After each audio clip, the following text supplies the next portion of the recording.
Hello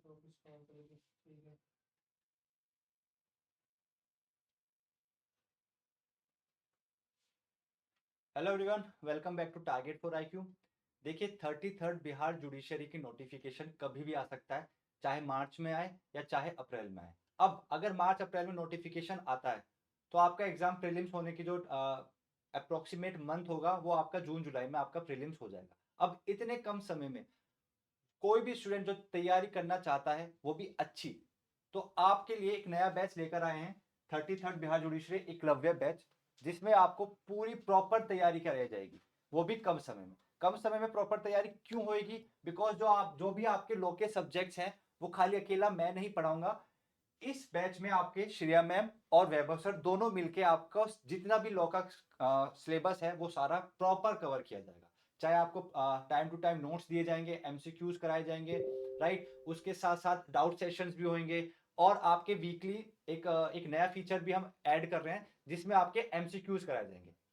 एक तो होता है कि आपको पढ़ाया, लाइव क्लास हुई, उसके बाद आपकी लाइव क्लास होगी, पर वो लाइव क्लास आपको पढ़ाने के लिए नहीं होगी, वो रिविजनल क्लास होगी। उसमें आपको प्रॉपर एमसीक्यूज करवाए जाएंगे। एक फैकल्टी रहेंगे, वो आपको बताएंगे कि इस क्वेश्चन, अगर कोई भी क्वेश्चन आता है, इसको इस तरीके से पूछा जाता है, तो आपको अपना आंसर क्या कौन सा टिक करना है, क्या उसका प्रॉपर आंसर होगा, किस स्ट्रेटेजी से हमें गलत आंसर को एलिमिनेट करके सही आंसर देखना चाहिए, वो सारी चीजें हमारे एकलव्य बैच में स्टार्ट होगी। तो वो स्टूडेंट जो कम समय में अच्छी प्रॉपर तैयारी करना चाहते हैं वो इस बैच में एनरोल हो सकते हैं, क्योंकि देखिए टाइम सच में कम है।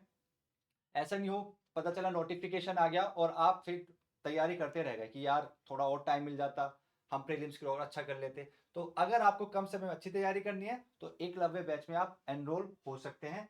हमारा ये बैच कब से स्टार्ट होगा ये मैं आपको बताऊंगा, पर उससे पहले हम कुछ सिलेबस जान लेते हैं कि किस तरीके से बिहार जुडिशरी में सिलेबस आता है, किन किन चीजों को हमें ध्यान देना है, राइट। चलिए, इससे पहले जो हमारा 32nd बिहार जुडिशरी हुआ था, टारगेट फॉर आईक्यू के इतने स्टूडेंट्स हैं जिन्होंने सिलेक्शन दिया था, more than 50 students they got selected in 32nd Bihar judiciary. तो आप भी अगर चाहते हैं कि आपकी फोटो हो तो आप इस बैच में एनरोल हो सकते हैं। चलिए, अब पहले बात कर लेते हैं क्वालिफिकेशन कि बिहार जुडिशरी के लिए क्या क्या क्वालिफिकेशन चाहिए। तो वही चाहिए जैसे कि और अदर स्टेट्स में जो क्वालिफिकेशन, जो एसेंशियल्स हैं कि आपके पास लॉ की डिग्री हो, उसके साथ साथ आपकी एज 22 से 30, यानी कि 22 से लेकर 35 साल के बीच में आपकी ये एज होनी चाहिए, राइट। चलिए, अब बिहार जुडिशरी का ना पेपर, यानी कि प्रीलिम्स की हम बात करें, ये दो चरणों में होता है। ठीक, पहला पेपर होगा आपका जीके जीएस का, सेकंड पेपर होगा आपका लॉ का। यानी पहले पेपर में जीके जीएस पूछी जाएगी, सेकंड में लॉ पूछी जाएगी। और देखिए सबसे अच्छी बात, कोई भी नेगेटिव मार्किंग नहीं है। तो अगर आप अच्छी तैयारी करोगे और प्लस पॉइंट आपको ये मिल जाए कि नेगेटिव मार्किंग भी नहीं है, तो बहुत ज्यादा संभावनाएं होती है कि आपका प्रीलिम्स का पेपर इजीली निकल सकता है। बट कुछ स्ट्रेटेजी भी हमें जरूर पड़ेगी कि हम किस तरीके से अपनी तैयारी करें, वो आपको इस बैच में बताया जाए। अब बात कर लेते हैं जनरल नॉलेज, यानी कि प्रीलिम्स में जो जनरल नॉलेज का पेपर आएगा ये 100 मार्क्स का पूछा जाएगा। अब इस जनरल नॉलेज में हमें क्या क्या चीजें पढ़नी है वो हम बात कर लेते हैं। जैसे कि हमें करंट अफेयर्स पढ़ना है, राइट।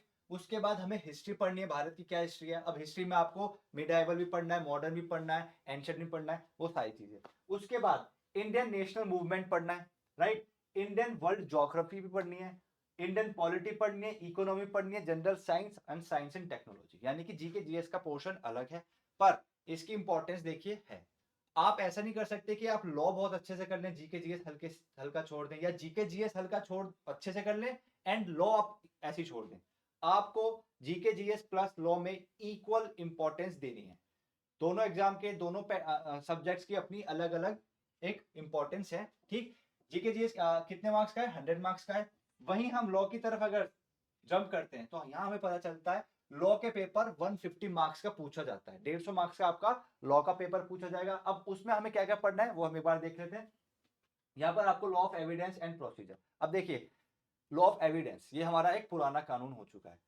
क्या अब पुराना कानून ही पूछा जाएगा? तो देखो उसकी पॉसिबिलिटी जीरो है। क्यों? क्योंकि 100% नया कानून तो पढ़ना ही पढ़ना है। हाँ, ये देखना होगा कि नए कानून के साथ क्या पुराना कानून भी पूछेंगे या नहीं, ठीक है। तो अगर आपने पुराना कानून पढ़ रखा है तो मैं आपको बोलूंगा प्लीज पुराने कानून से अब नए कानून पे स्विच कर दीजिए, क्योंकि अब हर स्टेट पुराना कानून छोड़ के नए कानून की तरफ ही बढ़ रहे हैं, ठीक है। तो अब आपको इसमें लॉ ऑफ एविडेंस यानी कि BSA और प्रोसीजर में आपको क्या क्या पढ़ना है, CPC, BNSS यानी जिसे हम CRPC बोलते थे, और arbitration act, right. Constitutional administrative law पढ़ना है, हिंदू लॉ मुस्लिम लॉ पढ़ना है, transfer of property, principles of equity, law of trust, specific relief act, Indian contract act, law of torts. And देखिए कमर्शियल लॉ में आपको कौन कौन सब्जेक्ट्स कवर करने हैं, sale of goods act, negotiable instrument act, company law, partnership, arbitration act और small causes act, right. तो अगर हम लॉ की बात करें ना, तो सिलेबस ये नहीं बोल सकते कि बहुत छोटा सा या हम इजीली कवर कर लेंगे, नहीं, सिलेबस काफी वास्ट है और इसमें भी आपको क्लैरिटी होनी चाहिए, यानी कंसेप्ट जो है वो आपके क्लियर होने चाहिए। क्यों ये बात मैं बोल रहा हूँ, ये बात मैं इसलिए बोल रहा हूँ बिकॉज अब पेपर ऐसे नहीं आते कि भाई ये सेक्शन नंबर क्या बात करता है, ये क्या बात कर, नहीं, अगर आपके कंसेप्ट क्लियर हैं तो वो कुछ भी पूछे आपका आंसर सही होगा। क्योंकि अब धीरे धीरे जुडिशरी भी अपने जो एग्जाम पैटर्न है उसको भी चेंज करती जा रही है। वो पहले चलता था कि आपसे डायरेक्ट बेस्ड क्वेश्चन पूछ लिया, नहीं, देखिए पूछा यहाँ पे भी जाएगा बट मेजोरिटी ऑफ क्वेश्चंस कहां से पूछे जाएंगे, उस जगह से पूछे जाएंगे जहां पे आपके कंसेप्ट अगर क्लियर है तो आप इजीली कवर कर सकते हैं, राइट। चलिए ये तो बात हो गई हमारी प्रीलिम्स की। अब क्या प्रीलिम्स निकालनी अपने आप में सफिशिएंट है कि एक आपका प्रीलिम्स निकल गया और आप जज बन गए, नहीं, प्रीलिम्स तो एक क्वालिफाइंग नेचर हो गया कि हाँ आपका प्रीलिम्स निकला, चलिए अब मेंस की तरफ जंप करते हैं। तो मेंस में स्कोर करना वो ही ज्यादा इंपॉर्टेंट रखता है, क्योंकि जितना आप ज्यादा अच्छा स्कोर करेंगे मेंस में उतनी ज्यादा पॉसिबिलिटी है कि आपका सिलेक्शन हो जाएगा, राइट। अब मेंस के लिए हमें क्या क्या चीजें ध्यान देनी है, अब देखिए जीके जीएस और जनरल स्टडीज जिसमें हमारे करंट अफेयर्स भी इंक्लूड है, वो हमारा 150 मार्क्स का पूछा जाता है, यानी सेपरेट पेपर होगा, राइट।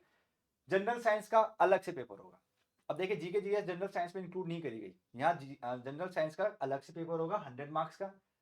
हिंदी और इंग्लिश ये भी 100 मार्क्स के होंगे, पर यहाँ पे सबसे अच्छी बात यह है कि जो आपका हिंदी और इंग्लिश का पेपर होगा ना, ये सिर्फ क्वालिफाइंग नेचर है, यानी कि आपने अगर कम से कम 30 मार्क्स लेकर आ गए, 100 में से 30 मार्क्स लेकर आ गए तो आप क्वालिफाई हो गए।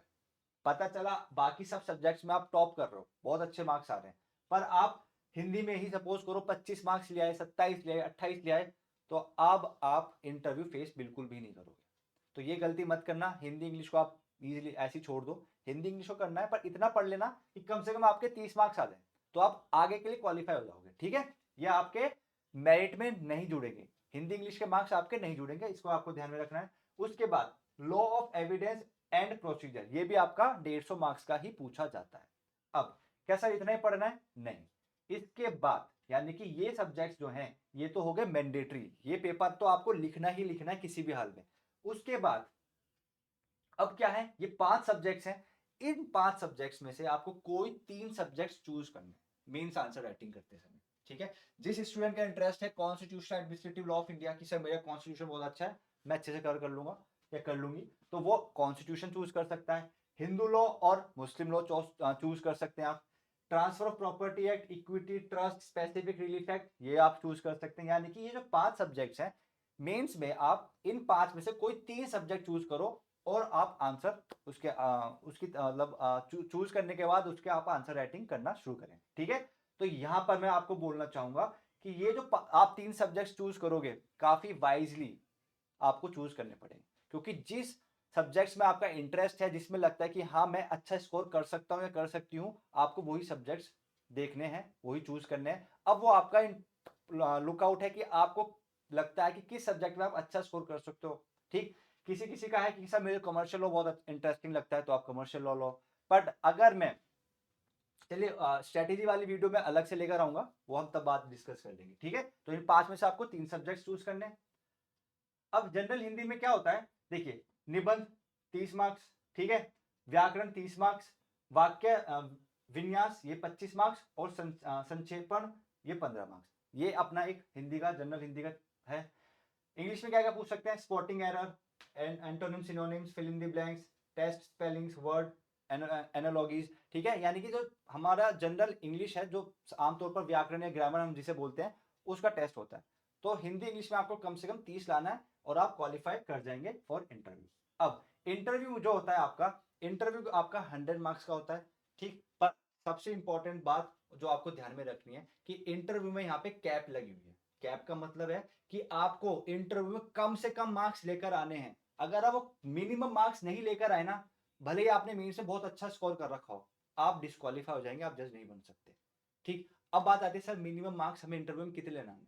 तो आपको मिनिमम मार्क्स लेकर आने 35, यानी 100 में से 35 मार्क्स आपको लेकर आने हैं इंटरव्यू में। तो आपने अगर 35 मार्क्स लेकर आ गए और आप मेरिट में आपका नाम आ गया, तो आप 33rd बिहार जुडिशरी में आपका नाम आ सकता है। ठीक है, तो ये तो हमने बात करी किस चीज की, सिलेबस की, कि क्या क्या सिलेबस हमें बिहार जुडिशरी में देखने को मिलेगा और हमें कैसे तैयारी करनी है, वो हम अलग स्ट्रेटेजी लेकर आएंगे। पर अब ये बात कर लेते हैं अपने एकलव्य बैच की। देखिए ये जो हमारा बैच स्टार्ट होगा, ये बैच स्टार्ट होगा हमारा मंडे से, यानी कि 24 फरवरी से हमारा बैच स्टार्ट होगा। इस बैच में आपको लाइव क्लासेस के साथ साथ रिकॉर्डेड लेक्चर्स दिए जाएंगे, हर दिन आपको नोट्स दिए जाएंगे। एंड जब भी आपकी लाइव क्लास होगी और आपको कोई भी डाउट आता है, तो वो डाउट सेशन, यानी कि आप सीधा 1-to-1 बात कर सकते हो। हमारे ऐप में फीचर है, आप कॉल करके हम मेरे से या जो श्रेया मैम पढ़ाएंगे उनसे आप डायरेक्ट बात कर सकते हैं, राइट। आपको वीकली टेस्ट दिया जाएगा, यानी कि पूरे हफ्ते में हमने जो पढ़ा है उसका टेस्ट दिया जाएगा, और वो भी आपको ऐप पे रैंक के हिसाब से आएगी। जिस स्टूडेंट ने टॉप किया उसका रैंक आएगा, second rank, third rank, fourth rank. And एक नया फीचर क्या है कि आपको अब पूरे तरीके से एमसीक्यूज की प्रैक्टिस भी कराई जाएगी। ऐसा नहीं है कि खाली टेस्ट दे दिया और आप एमसीक्यू कर रहे हैं, नहीं। यहाँ पे पैनल पे एमसीक्यूज आएंगे और आपको प्रॉपर सॉल्यूशन बताया जाएगा कि इसका आंसर ये क्यों होना चाहिए। समझ रहे हो? तो ये आप अगर इस बैच में एनरोल होते हैं, आपको कुछ नहीं करना, आपको बस लाइव क्लास आनी है, अटेंटिव रहना है, ठीक है, हार्ड वर्क करना है, और आपकी तैयारी कब हो जाएगी आपको भी नहीं पता चलेगा। तो आप अगर कम समय में अच्छी तैयारी करना चाहते हैं, इस बैच में एनरोल हो सकते हैं, बिकॉज 24 फेब से आपका बैच शुरू हो रहा है। एंड उन स्टूडेंट्स के लिए भी खुशखबरी है जो टारगेट फॉर आईक्यू किसी भी बैच में एनरोल है, यानी टारगेट फॉर आईक्यू के एक फैमिली मेंबर हैं, तो आपके लिए 15% का डिस्काउंट है। ठीक है, तो 15% डिस्काउंट काफी अच्छा डिस्काउंट होता है, तो आप इस 15% डिस्काउंट का यूज करो, टारगेट फॉर आईक्यू टीम से जुड़ो और इस बैच में एनरोल हो जाए, क्योंकि 24 फेब से बैच स्टार्ट हो रहा है, टाइम हमारे पास कम है, अच्छी तैयारी हमारी हो जाएगी, इस बात की मैं आपको एश्योरेंस दे रहा हूँ। ठीक है, मिलते हैं नेक्स्ट वीडियो में, धन्यवाद।